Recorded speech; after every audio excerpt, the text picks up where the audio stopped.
Un jour tourmenté d'octobre, c'était en un temps béni, en des lieux propices. Je me suis laissé emporter par un vent mystérieux. Il s'agissait du souffle de mon esprit, je crois, des ailes de mon âme, il me semble, d'une tempête poétique en moi, sourde, puissante, majestueuse. En cet état, j'ai atteint, je vous le jure, des hauteurs ultimes, peut-être un royaume interdit à certains mortels. En prenant la direction du nuage, mon regard a étrangement sondé des gouffres de grisaille parmi des immensités d'azur. Et là, j'ai vu un crépuscule sans fin, entre l'ennui et le rêve, discerner des ombres et des flammes dans l'horizon, aperçu des sommets de glace au-dessus d'océans de morosité.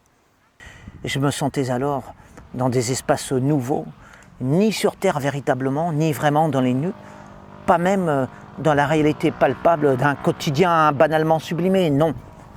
Je me trouvais ailleurs, dans le vague, si proche du présent pourtant, tellement près des choses tangibles, mais sans plus pouvoir les toucher.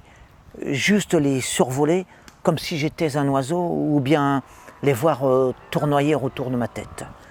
Pareil à un fantôme, je traversais la matière, dépassais les bornes du visible, me jouais des pesanteurs. Entre moi et le monde, s'était dressée une muraille et cela ressemblait à une brume. Devenu aussi léger qu'une plume, je me crus l'égal d'un ange. Mais bien vite, je me rendis compte que je m'étais tout simplement noyé dans les fumées troubles de l'automne naissant, avec ses parfums fatals de nectar mis en bouteille, source de tant de bonheur éphémère et de mélancolie fulgurante, s'évaporant dans le ciel des buveurs.